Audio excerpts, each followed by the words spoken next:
মুরব্বী আজ বলতে আছেন কে কে হইলে যে ভাগ্য লক্ষ্মী কে হনছেন না ওই যে স্বর্ণের আন্ডা পরা আস হইলে যাই হেইয়া সুরসুরি সুরসুরি কাতুকুতু কমু কি যে এমনি দাঁতের ফাইল বাই করিয়ে রাখছেন এত তো মুখ দিয়া থুতমা দিয়ে কথাই বের হয় না তুমি বাসো কিনা হেমুই কইতে পারি না ভালোবাসো কিনা হেমুই কইতে পারি না তোমারে ভালো আমি যাব যে বাসিয়া বন্ধুরে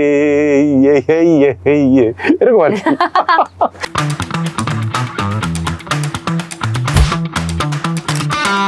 hello everyone welcome to flash Tux season 2 আপনাদের সাথে পুরো সময় জুড়ে আছি আমি তমর রশিদ এবং আজ আমার সাথে রয়েছে আপনাদের সুপরিচিত অভিনেতা রাশিদ সীমান্ত তার সাথে আজ অনেক গল্প হবে অনেক আড্ডা হবে স্বাগত জানাচ্ছি ভাইয়া কেমন আছেন জি আলহামদুলিল্লাহ ভালো আছি আসসালামু আলাইকুম ওয়ালাইকুম আসসালাম আপনি কেমন আছেন খুব ভালো আছি বিশেষ করে আপনাকে দেখে ভালো লাগছে কারণ আপনার সাথে তো আমার একটা পূর্ব পরিচয় আজকে একদম লাল শার্ট পরে পুরো ইয়াং ছেলেদের মতো সেজে আসা হয়েছে মানে আমি কি বুড়ো মানে এটাই কি বলতে যাচ্ছেন না মনে হচ্ছে যে ইউনিভার্সিটি ক্লাস শেষ করে জাস্ট একটা ছুটি নিয়ে চলে আসছেন এই ইউনিভার্সিটিতে আমার কিছুদিন পর আবার যেতে হবে কেন একটা সেমিস্টার বাকি আছে তো সেজন্য ওইটা কমপ্লিট হয় নাই আমি ভাবলাম যে টিচার হয়ে আবার যাচ্ছেন কিনা না বিশ্ববিদ্যালয়ে তো একটা ভর্তি হইছি গত 10 বছর ক্লাস করতেছি বাসায় আছে সো বাসায় আছে মানে যার বাসায় একটা বউ আছে তার আলাদা করে বিশ্ববিদ্যালয়ে যাইতে হয় না সবার বউ বিশ্ববিদ্যালয়ে দেখুন সব জানে এরা একদম বাড়ির সামনের মাচা থেকে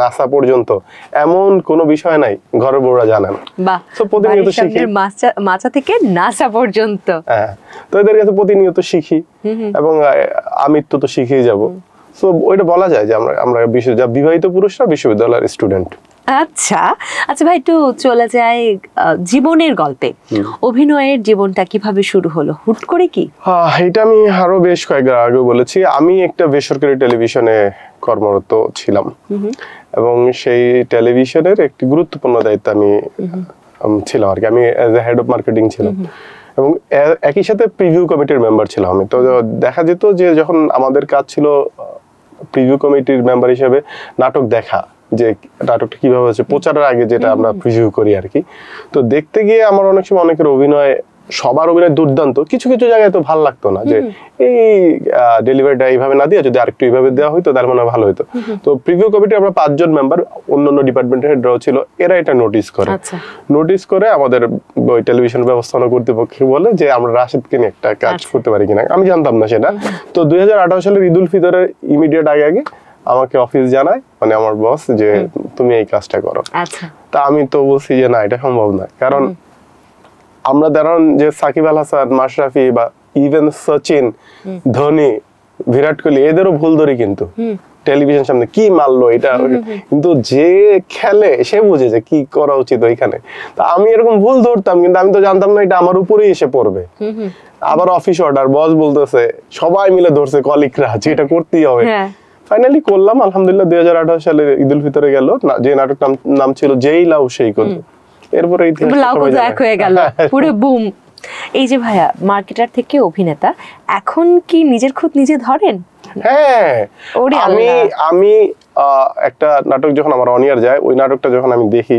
চরম মেজাজ খারাপ হয় মাঝে মধ্যে যে কি করলাম এটা কেন করলাম কেন এইভাবে ডেলিভারি আপনার নাটক দেখাই উচিত না আমার ওয়াইফ বলে যে তুমি দেখো না তো তোমার দেখার দরকার নেই যা করে আসছে ভাই প্রথম নাটকের অভিজ্ঞতা কেমন ছিল আপনি বলছিলেন যে খানিকটা খুঁতখুঁতে ছিলেন আপনি ডেলিভারি নিয়ে এখনো আছেন তো প্রথম ক্যামেরার সামনে গেলে এমনি একটা কাঁপুনি থাকে তার উপরে খুঁতখুঁতে স্বভাব কতটা হ্যাসেল মনে হয়েছিল না আমার কাছে খুব বেশি আমি বেগ পেতে হয় নাই আমি ক্যামেরার সামনে দাঁড়িয়েছি এবং প্রথম দৃশ্যটি যখন আমি করি দৃশ্যটি যখন ডিরেক্টর বলল কাট আমাদের শ্রদ্ধা আল হাসান ভাই খুবই ভালো ডিরেক্টর খুব পরিচিত ডিরেক্টর তো কাট বলার পর আমি দেখতেছি পিছনে ক্যামেরার পিছনে যারা ছিলেন সবাই তালি দিচ্ছেন এবং আমি এই তালির সাউন্ডটাই আসলে আমাকে অ্যাক্সেলারেট করছে সামনের দিকে আমার আর আসলে পিছনে ফার্স্ট ক্যামেরার সামনে কি সিন করেছিলেন কেমন ছিল এইটা ছিল মানে এক ভদ্রলোক গরু বাঁধছে তার ইয়েতে গোয়ালে তো ওইখানে আমি আসলে উনি নায়িকার বাবা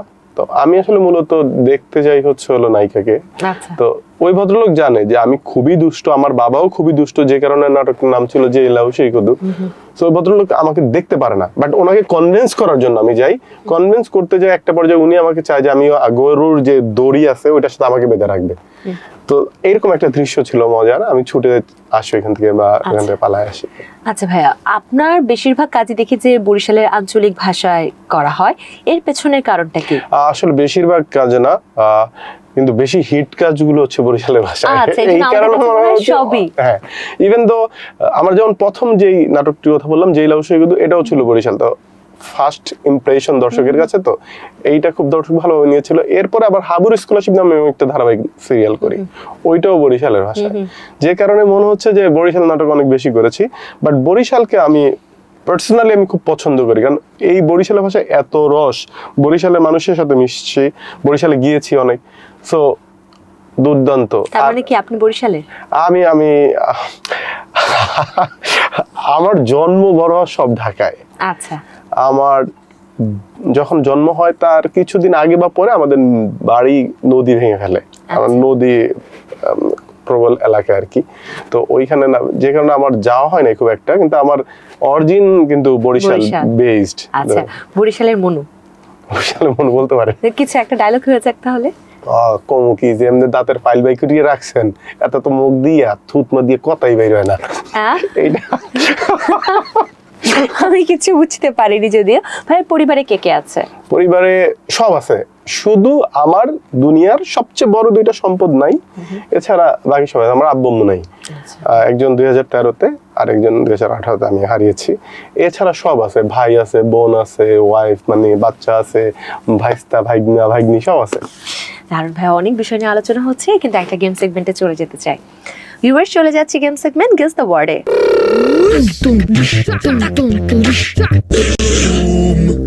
কথা শুনতে পাচ্ছেন আমার? গান বাজে? গান বাজে না? কি হয় বুঝতে পারছেন না? আমরা শুরু করি খেলা। প্রথমটা, ঈগল পাখি। দিন রাত। ঈগল পাখি। দিনকাল। ঈগল পাখি। না পারছেন, পাস। পারবেন? ঈগল পাখি। পাখি। ঈগল পাখি। ঈগল পাখি। হ্যাঁ, হয়ে গেছে। ওকে, পরেরটা, সুরসুরি। সুরসুরি। আসলে হিন্দি গান শুনতেছি তো ভালো লাগতেছে। সুরসুরি। শুধু তুমি। সুরসুরি। সুখ পাখি। সুরসুরি। সুরসুরি। আবার সুরসুরি। চুলকানি। সুরসুরি। সুরসুরি। কাতুকুতু। সুরসুরি। সুরসুরি। হ্যাঁ, ওকে। সংসার। সংসার।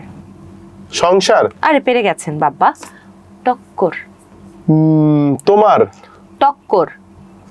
টক্কর। হ্যাঁ। পরেরটা, কিপটা। কিপটা। কিপটা। কিপটা। ডলার। কিপটা। পাউন্ড। কিপটা। আবার বলো। কিপটা। কিপটা। হ্যাঁ। হিংসা। হিংসা। আবার। হিংসা। ইচ্ছা। হিংসা। আবার। হিংসা। না পারছি না। হিংসা। ইচ্ছা। হিংসা। ইগনোর। হিংসা। হিংসা। হ্যাঁ, যাক, ফাইনালি আমি হিংসার অভিনয় করিয়ে দেখাতে পেরেছি। লাস্ট ওয়ান, বরিশাইল্লা মনু। তো পুরো সেন্টেন্স। বরিশাইল্লা মনু। আবার টানেন। বরিশাইল্লা মনু। বরিশাইল্লা মনু। হয়ে গেছে। ওকে, গ্রেট। শেষ শেষ শেষ। হ্যাঁ হ্যাঁ, গেস দ্য ওয়ার্ড শেষ। আবার চলুন প্রশ্নে যাই। খুব বাজে পারফরম্যান্স ছিল। ভালো ছিল। আপনার পছন্দের নাটক কোনটি এবং কেন সেটা পছন্দের? আমার বেশ কিছু নাটকই পছন্দের। আর ওই যে ইয়ের মতো বলতে, মানে অনেক লোকজন আছে খুব তাত্ত্বিকভাবে বলে যে আমার হাতের 5টি আঙ্গুল নেই তো আমার সন্তানের মতো, এরকম। কিন্তু আসলে আমি যখন নাটক করতে যাই আমি গল্প দেখে যাওয়ার চেষ্টা করি, সবসময় হয়ে ওঠে তা না। তবে আমার সেরা, যদি খুবই পছন্দের সেরা গল্প বলতে বলেন, প্রথম 3টা বললে মধ্যে মধ্যরাতের সেবা একটা, আমি রাতে রাতে বাইক চালাই। বাবার পুরস্কার নাম আমার একটা নাটক আছে, নয়নতারা স্টোর, আমার খুব পছন্দের নাটক।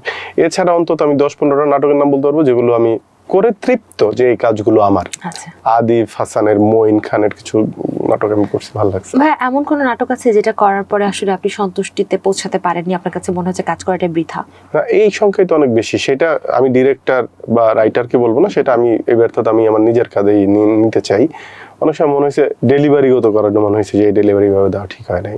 অনেক সময় মনে হচ্ছে এই গল্পটা কি করা দরকার ছিল, তবে সেই সংখ্যাটা খুবই কম। কারণ আমি গল্প নির্বাচনের ক্ষেত্রে প্রথম থেকে একটু সচেতন থাকার চেষ্টা করি আর কি। আর যে গল্পে সমাজকে কোনো মেসেজ দেয় না, যে গল্পে থেকে আমরা কোনো ভুল ত্রুটি দর্শকের সামনে নিয়ে আসতে না পারি, ওই গল্প আমি করতেও চাই না আসলে। পরবর্তীতে কখনো আবারও আপনার মার্কেটিং প্রফেশনে ফেরত যাওয়ার সম্ভাবনা আছে? দেখেন, আমি নামটাই বলি, আমি বৈশাখী টেলিভিশনে হেড অফ মার্কেটিং ছিলাম। আমার দুইবারে কিন্তু জন্ম বলবো না ঠিক, আমার দুইটা পরিচিতি। প্রথমটা হচ্ছে আমি রাশেদ সীমান্ত ব্যক্তি, যে এটা হচ্ছে আমার পরিবার আমাকে লালন পালন করেছে, আমার বাবা মা জন্মের পর। আরেকটা হচ্ছে বৈশাখী টেলিভিশন, ওনাদের কল্যাণেই আমাকে যে কয়েকজন দর্শক চিনে আল্লাহ সব, বাট বৈশাখী টেলিভিশনও ছিল, বৈশাখী টেলিভিশনের কর্তৃপক্ষ। তো বৈশাখী টেলিভিশনের যে কোনো দুর্দিনে আমি আমার অবস্থান থেকে যদি ক্ষুদ্রতম কোনো কিছু করার সুযোগ থাকে আমি যাব। দারুণ দারুণ। তার মানে আমরা হয়তো ভবিষ্যতে আবার আপনাকে মার্কেটিং প্রফেশনে পাচ্ছি। আমি তো বললাম, ধরেন শিডিউলের ক্ষেত্র আমার, ধরেন যদি অনেক বড় কোনো কাজ আসে আর বৈশাখী টেলিভিশনের জন্য ছোট একটা কাজ করতে হয়, আমি প্রথমে ওইটাকে প্রায়োরিটি রাখবো, বৈশাখী টেলিভিশন। কারণ এইটা হচ্ছে আমার মানুষ হিসেবে দায়িত্বের জায়গা, আমি ঋণী তাদের কাছে। দারুণ। ভাইয়া, আঞ্চলিক নাটকে অভিনয় করার সময় কোনো চ্যালেঞ্জের মুখোমুখি হতে হয়? হ্যাঁ, ধরেন এরকম হয়েছে যে আজকে বরিশাল করে গেছি, কালকে আমাকে নোয়াখালী করতে হয়েছে, পরের দিন পাবনা করতে হয়েছে। কারণ আজকে আমার একটা নাটক, আমি জানি না এটা কবে অন এয়ার যাবে, 13 ঘন্টায় 1 মিলিয়ন হইলো, নাম হচ্ছে কিপটা ফ্যামিলি। তো এইটা আমি নোয়াখালীর ভাষায় করলাম। এর আগে আমি হাবুর স্কুল শুটিং করে আসলাম বরিশালের ভাষায়। আচ্ছা, বেশ। ইভেন দো দেশের বাইরে এরকম হয়, দেশের বাইরে তো অনেক বড় ইউনিট থাকে না, দেখা যায় যে অভিনেতা অভিনেত্রীদেরই অনেক সময় আপনার এই বুম ধরতে হয়, লাইট ধরতে হয়। আচ্ছা, আবার 2 নাটকের শুটিং একদিনে করতে হচ্ছে, কারণ টাইম জোন। যেমন আমি মালয়েশিয়ার আজকে পুত্রজাতে গেছি, পুত্রজাতে আমার প্রতিদিন যাওয়া সম্ভব না, তাই 2টা নাটকের শুটিং একবারই করা লাগে। এই মাত্র আমি করলাম নোয়াখালী, 10 মিনিট পরে আবার বরিশাল করা হচ্ছে। মানে এই জায়গাগুলি হয় আর কি। ভাইয়া, কতগুলো ভাষা পাচ্ছেন ইতিমধ্যে, মানে পেরে গেছেন বা জানেন? বলেন। বরিশাল, নোয়াখালী, পাবনা, এই তো। না, সিলেট আমি ট্রাই করি নাই কখনো, ময়মনসিংহ কিছুটা ট্রাই করেছি, ঢাকা, কুষ্টিয়া, যশোর, পাবনা। কুষ্টিয়ার ভাষা খুবই সুন্দর, আমি খুব ভালো বলতে পারি না, হয়তো 5-6টা পারি আর কি সব মিলে। রাজশাহী, বগুড়া, চিটাগং শুদ্ধটা পারি, কিন্তু ওদের রটা পারি না। চিটাগং এর শুদ্ধ কোনটা? ওদের 2টা আছে। আচ্ছা, যেমন একটা হলো এরকম যে তুই চিটাগাংয়ের মায়া ফওয়ারা চিটাগাং ভাষা না পারত দে, এটা হচ্ছে হলো তুমি চিটাগাংয়ের মেয়ে হয়ে তুমি চিটাগাং ভাষা পারছো না। আর আরেকটা এ তোমার তুমি চিটাগাংয়ের হয়ে চিটাগাংয়ের ভাষা পারতেছো না, যে এটা হচ্ছে ওদের শুদ্ধ। ওদের 2টা টোন আছে, আমি যতদূর জানি আরো থাকতে পারে হয়তো। ওকে ভাই, আপনাকে অত কঠিন টোনে নিয়ে যাচ্ছি না, বরিশালের আঞ্চলিক ভাষায় একটা গান গেয়ে শোনালেই আমরা খুশি। আমার ওই জেলাও সেই কদু নাটকে একটা গান ছিল এরকম, নায়িকা যাচ্ছে, তা আমার কাজ হচ্ছে তো টিচ করা তাকে, ক্যারেক্টারটা এরকম, তা আমি এরকম বেঞ্চিতে শুয়ে গান গাচ্ছি। গানটা ছিল এরকম, তুমি বাসো কিনা হেমুই কইতে পারি না, ভালোবাসো কিনা হেমুই কইতে পারি না, তোমারে ভালো আমি যাব যে বাসিয়া বন্ধুরে, এরকম আর কি। আচ্ছা, এই যে মানে সব থেকে বেশি আসলে ইন্টারেস্ট জোন আপনার কোন ভাষা নাটকের কাজ করা? আমি আসলে যখন যেই গল্পটা করি, গল্পের মেরিট অনুযায়ী ভাষাটা চুজ করি, সেটা ঢাকার হইতে পারবো, বরিশাল, নোয়াখালী বা যে অঞ্চলে। এইটা আসলে গল্পই ডিমান্ড করে যে কোন দিকে যাব। আর গ্রামের গল্প বেশি করি তো, কারণ গ্রামের গল্পের প্রাণ আছে। তো তবে বরিশালটা অনেক বেশি করছি, আর অ্যাকসেপ্টেন্সটাও বরিশাল দর্শকদের কাছে আমার ক্ষেত্রে অনেক বেশি দেখলাম, এবং আমি খুব এনজয় করি বলতে। ওকে ভাই, অনেক আলোচনা হচ্ছে, আড্ডা হচ্ছে, একটু গেম সেগমেন্টে চলে যেতে চাই। আবারও অনেকগুলো গেম আছে। ভিউয়ার্স, চলে যাচ্ছে আমাদের ধাঁধা রাউন্ডে।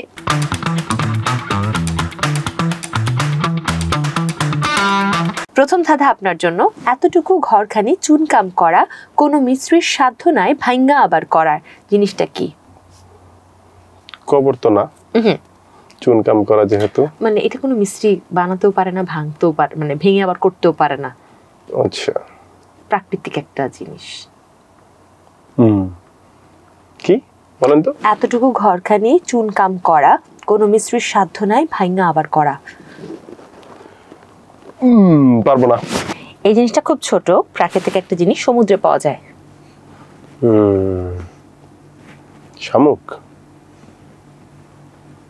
সমুদ্রে পাওয়া যায়, বলেন আবার দাদাটা বলেন। এতটুকু ঘরখানি চুনকাম করা, কোনো মিস্ত্রির সাধ্য নাই ভাঙা আবার করা। এটা কি লবণ? সমুদ্রে পাওয়া যায়, ভেতরে দামি জিনিস থাকে। সমুদ্রেতে কি আর থাকে, এটা তো হইলো থাকে হচ্ছে ওই যে কি বলে ঝিনুক না কিসের মধ্যে থাকে মুক্তা। ঝিনুক, এটা ভেঙে গড়ার কোনো সাধ্য নেই। আপনি ঝিনুক ভাঙলে কি আবার ওটাকে বানাতে পারবেন? শামুক ভাঙলে কি আবার পাওয়া যায়? না, কিন্তু আমরা উত্তরটা ঝিনুক চাই। মানে কি কারণে, কেন শামুক না? শামুক না এই কারণে, কারণ হচ্ছে আমাদের হিন্টে আছে দামি একটা জিনিস। কি দামি জিনিস? ঝিনুকের ভেতরে একটা দামি জিনিস কোথায় আছে এখানে? আপনি হিন্টে কিন্তু প্রশ্ন তো নাই। হিন্টে আছে। এইটা হচ্ছে হলো স্বৈরাচারী প্রশ্ন, আমি যেটা বলছি সেটাই। ওকে ঠিক আছে, আপনারটাও ঠিক আমারটাও ঠিক। পরেরটাই চলে যায়। জলে থাকে তবু মাছ না, তবু মাছ বলে বাজারে বিক্রি হয়, কি? জলে থাকে তবু মাছ না, মাছ বলে বাজারে বিক্রি হয়। চিংড়ি। হয়ে গেছে। আচ্ছা। গাছ নেই আছে শুধু পাতা, মুখ নেই কত কথা জীবন সঙ্গীর সাথে কয়, জিনিসটা কি? গাছ নয় আছে পাতা, হ্যাঁ, মুখ নেই কত কথা জীবন সঙ্গীর সাথে কয়, মানে যার সাথে থাকে তার সাথে অনেক কথা বলে। ফেব্রুয়ারি আসলেই সেই জিনিসটা আমরা বেশি উচ্চারণ করি। আচ্ছা। যার পাতা আছে। বইয়ের বই। বই। শীতকালে যার নেইকো মান, গ্রীষ্মকালে সে পায় শুধু সম্মান। শীতকালে যার নেইকো মান, গ্রীষ্মকালে শুধু পায় সম্মান। ফ্যান। আরে পেরে যাচ্ছেন। আচ্ছা, শেষ ধাঁধা। কোন জিনিস একবার খেলে আর কখনো খেতে চাবেন না, যা আপনাকে না জানিয়ে খাওয়ানো হয়? এটা কি টিকা? যেখান থেকে না, অন্য কিছু। একবার খাওয়ানো, এরপরে আমি আর কোনদিন খাই না, মানে প্রত্যেকটা মানুষই একবার, মানে কেউই কখনো খেতে চায় না, কিন্তু তারা না মানে জানে না খাওয়ার সময়, খাওয়ার পর তাদের মাথায় আকাশ ভেঙে পড়ে। হিন্ট দিব? ভাইয়া গ্লাসের ভিতরে কোক আছে। মানে তো ধোকা। ধোকা। হ্যাঁ, তো ধোকা এটাই তো। কি ছিল প্রশ্ন? যেই জিনিস আপনি একবার খেলে কখনোই খেতে চাবেন না, কিন্তু আপনাকে না জানিয়ে খাওয়ানো হয়। আচ্ছা, পরেরটা বেশি মনে হয়েছে আমার কাছে ধোকা। ওকে ভাইয়া, দাদা শেষ, আবার প্রশ্নে চলে যাচ্ছি। আচ্ছা, হ্যাঁ। আপনার পছন্দের বরিশালের অভিনেত্রী বা অভিনেতা কে? মোশাররফ করিম। আর অভিনেত্রী? অহনা, অনেক ভালো বলে বরিশাল। আচ্ছা, এই দুজনকে কেন বেছে নিলেন? কারণ প্রপার বরিশালের যে ভাষা, ছেলে এবং মেয়ে দুই পাশ থেকে ওনারা বেস্ট। ভাই, নেক্সট বিপিএল এ ফরচুন বরিশাল নিয়ে আপনার স্বপ্ন কি? আমি ফরচুন বরিশালের আগে বলবো যে বিপিএলটা আরো গোছানো হোক, আরো পরিচ্ছন্ন হোক, এবং এইটার একটা সবার কাছে গ্রহণযোগ্যতা আরো বেশি পাক। কারণ আমি চাই যে, দেখেন এবারে বিপিএল কিন্তু সব দেশের খেলোয়াড়রা আসে নাই, আমি অস্ট্রেলিয়ার খেলোয়াড়দের দেখি নাই, ইন্ডিয়ানদের দেখি নাই, অনেক দেশেরই দেখি নাই, সবাই আসুক, প্রথম চাই এটা। আর যেহেতু এটা আমাদের বিভিন্ন অঞ্চল ভিত্তিক ভাবে সেগমেন্ট করে খেলা হয়, বরিশাল আগামী বছর হ্যাটট্রিক করবে, এটাই চাইবো। ভাইয়া অনেক কাটতে হচ্ছে, আর একটা গেম সেগমেন্টে চলে যাব। ভিউয়ার্স, চলে যাচ্ছে আমাদের অ্যাক্টিং রাউন্ডে।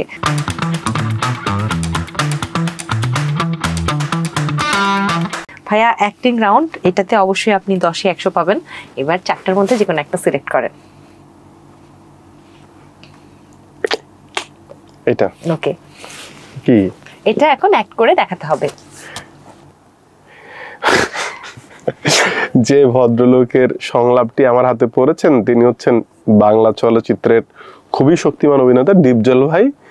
তো ওনার মানে শরীর, চোখ, মুখ কোনো কিছুর সাথেই আমার যায় না, ভয়ও যায় না। এটা হাস্যকর হবে, এটা হাস্যকর। আপনার স্টাইলে আমাদেরকে কার্ড দিয়ে দিতে পারেন চাইলে। ওকে, এইবার আমরা ডায়লগ দেখব। ক্যামেরায় বলতে হবে? হ্যাঁ, ক্যামেরায়। এই, আপনার বাড়ির মায়া ছাওয়ারগুলি আছে না, অগরকুলাম সাবধানে রাখবেন, মাঝে মধ্যে চান্দিটা গরম হয়ে যায় তো, ও গুপুরে অত্যাচার হইবার পারে, এইরকমই লেখা কিছু একটা। ভয়েস মিলে গেছে। তাই? হ্যাঁ আমি অবাক হয়ে গেছি, ভয়েস মিলে গেছে। আচ্ছা আরেকটা। মানে কি একটা না দুটো।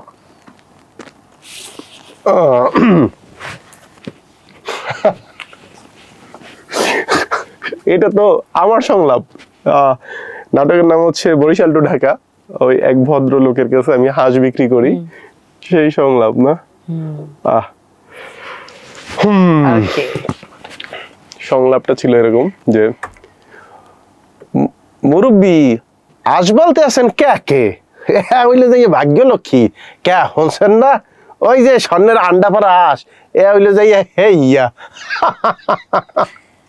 দারুণ দারুণ দারুণ হয়েছে ভাইয়া।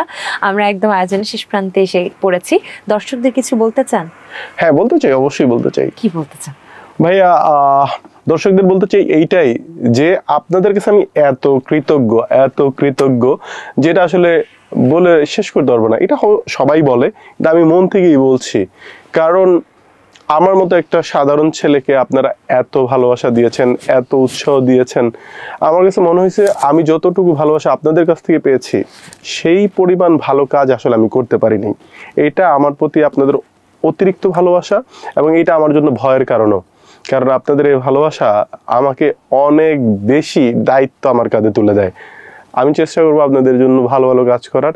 আমি শুধু আপনাদের কাছে এইটুকু চাই, আপনাদের দোয়ায় যেন আমি থাকি, আমি আপনাদের জন্য আরো ভালো কাজ করতে পারি, সেই প্রত্যাশা রেখে আজকের মতো বিদায় নিচ্ছি। অসংখ্য ধন্যবাদ ভাইয়া আজ আসার জন্য, এবং সুন্দর একটা আলোচনা করলাম আমরা। ভিউয়ার্স, এই ছিল আমাদের আজকের ফ্ল্যাশ টক সিজন 2। আগামী আয়োজন দেখার আমন্ত্রণ জানাচ্ছি। সেই পর্যন্ত সবাই ভালো থাকুন, সুস্থ থাকুন, ফ্ল্যাশ টকের সাথেই থাকুন। আল্লাহ হাফেজ।